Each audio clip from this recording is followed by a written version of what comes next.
हम एक ऐसे मर्डर की बात कर रहे हैं जो मर्डर हुआ मुंबई में और डेड बॉडी को लेकर आया गया दिल्ली में। साथियों, 1900 के दशक में अंडरवर्ल्ड और बॉलीवुड की खबरें सुर्खियों में रहती थी। 12 अगस्त 1997 के दिन को गुलशन कुमार के चाहने वालों के लिए बुलाना आसान नहीं था।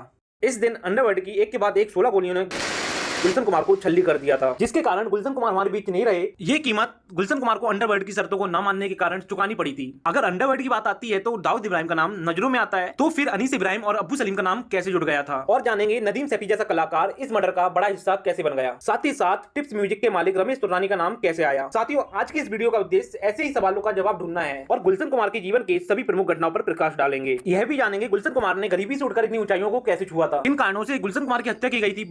चलिए शुरू करते हैं। नमस्कार, मैं सूचक आप सभी का स्वागत करता हूं भारत हिस्ट्री पॉइंट में। साथियों, हम एक ऐसे कत्ल की बात कर रहे हैं जो कत्ल होता है मुंबई में और पार्थिव शरीर को दिल्ली लेके आया जाता है। सुबह कत्ल होता है और शाम तक दिल्ली एयरपोर्ट पे पार्थिव शरीर को लाया जाता है। और बॉलीवुड के तमाम बड़े लोग और सिंगर सभी पार्थिव शरीर के इंतजार में एयरपोर्ट पे थे, जैसे सोनू निगम, अनुराधा पौंडवाल और कुमार सानू। गुलशन कुमार की कहानी शुरू होती है दिल्ली से,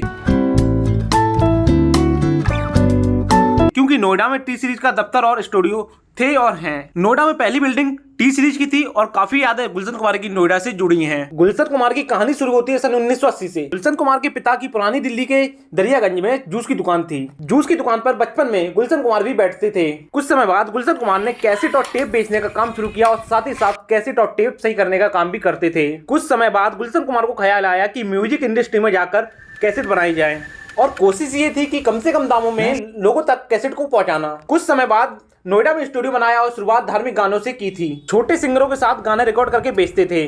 दूसरी कंपनियों से आधे रेट में मार्केट में कैसेट टी सीरीज की मिलने लगी थी और इस दौरान छोटे सिंगर्स फेमस हो गए थे, जैसे सोनू निगम, अनुराधा पौंडवाल, कुमार सानू। कुछ समय बाद गुलशन कुमार मुंबई में सेट होने लगे और फिल्मी गानों को अपने अंडर में लेने लगे। 1995 से 1997 तक 65% म्यूजिक मार्केट पर गुलशन कुमार की टी सीरीज कंपनी का कब्जा हो गया था। गुलशन कुमार के समय में एक फिल्म आई आशिकी। इस फिल्म में म्यूजिक दिया था नदीम सरमन ने। इस फिल्म के बाद नदीम सरमन एक बड़ा डायरेक्टर बन गया था। कुछ समय बाद नदीम सरमन और गुलशन कुमार के बीच नफरत पैदा हो गई थी, जिस नफरत का कारण एक म्यूजिक एल्बम थी। उस एल्बम का नाम था हाय जिंदगी। उस एल्बम में 2-3 गाने नदीम सरमन ने गाए थे। ये बात सत्य थी कि नदीम एक डायरेक्टर अच्छा था, मगर उसकी आवाज अच्छी नहीं थी। दोस्ती और दबाव के चलते गुलशन कुमार ने टी सीरीज के जरिए नदीम के कुछ गाने प्रमोट किए। नदीम की आवाज अच्छी ना होने के कारण नदीम के गाने पिट गए और गुलशन कुमार को नुकसान झेलना पड़ा।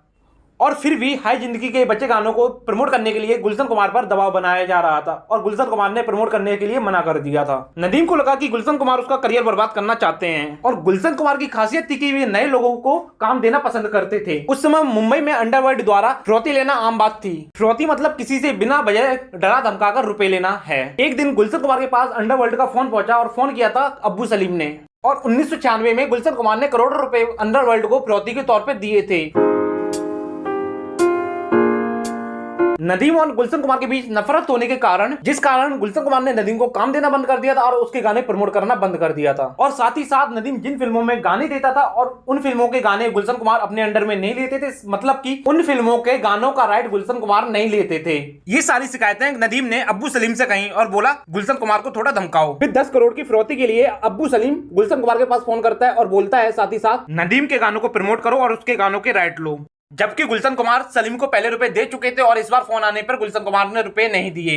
5 अगस्त 1997 को फिर गुलशन कुमार के पास सलीम का फोन आता है, बोलता है अभी तक तुमने रुपए नहीं दिए और ना एफआईआर की। इसका मतलब तुम अंडरवर्ल्ड को हल्के में ले रहे हो। 3 दिन बाद 8 अगस्त 1997 को फिर गुलशन कुमार के पास फोन आता है अब्बू सलीम का, बोलता है अभी तक तुमने रुपए नहीं दिया, अब अपने अंजाम के लिए तुम खुद जिम्मेदार होगे। उस वक्त गुलशन कुमार के भाई कृष्ण कुमार उनके साथ थे। अब्बू सलीम गुलशन कुमार को फोन पर बोलता है ये सब चीजें यहीं रह जाएंगी, इसलिए रुपए दे दो और नदीम के गानों को प्रमोट करो और उनके राइट लो। गुलशन कुमार मुंबई में है या मुंबई गए तो उनके घर के पास एक छोटा सा मंदिर था, वो वहां जरूर जाते थे, दिन में 2 बार सुबह शाम, मगर कोई टाइम फिक्स नहीं था, ये सबको पता था। 12 अगस्त 1997 के दिन गुलशन कुमार घर से निकलते हैं 10:10 पे मंदिर पूजा करने के लिए। पूजा करके 10:40 पे मंदिर से बाहर निकलते हैं। मंदिर के बाहर उनके ड्राइवर और गाड़ी दोनों तैयार खड़े थे। गुलशन कुमार अपनी गाड़ी की तरफ जाते हैं और गाड़ी के पास 3 लोग खड़े थे। तीनों में एक लंबे बाल का व्यक्ति था जो बोलता है गुलशन कुमार को पूजा पाठ बहुत कर लिया, अब ऊपर जाके पूजा पाठ करना, और अपनी पिस्टल निकाल के गुलशन कुमार के सिर में पहली गोली मारता है। और उसके बाद उसके 2 साथी साथ आकर गुलशन कुमार को एक के बाद एक गोली मारते हैं। तीनों मिलकर गुलशन कुमार के शरीर को 16 गोलियों से छल्ली कर देते हैं और ये शूटर गुलशन कुमार के ड्राइवर के पैरों में भी गोली मार देते हैं। और फिर पास में एक टैक्सी खड़ी होती है, टैक्सी के ड्राइवर को बाहर निकालकर तीनों लोग टैक्सी में बैठकर आराम से निकल जाते हैं। पूरी घटना होने के बाद गुलशन कुमार को हॉस्पिटल ले जाया जाता है, जहां उन्हें मृत घोषित कर दिया गया था। शाम तक डेड बॉडी को दिल्ली पहुंचाया जाता है अंतिम संस्कार के लिए, जहां पर बॉलीवुड के काफी बड़े बड़े लोग थे, मगर नदीम श्रवण नहीं था पूरे अंतिम संस्कार के दौरान।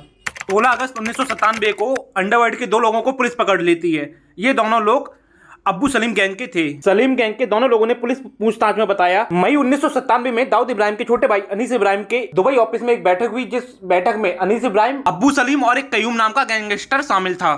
कयूम अब्बू सलीम का भी खास था और उस बैठक में बात होती है, पहली किस्त दे दी है, दूसरी किस्त नहीं दे रहा है और डरता भी नहीं है और शर्तों को भी नहीं मान रहा है।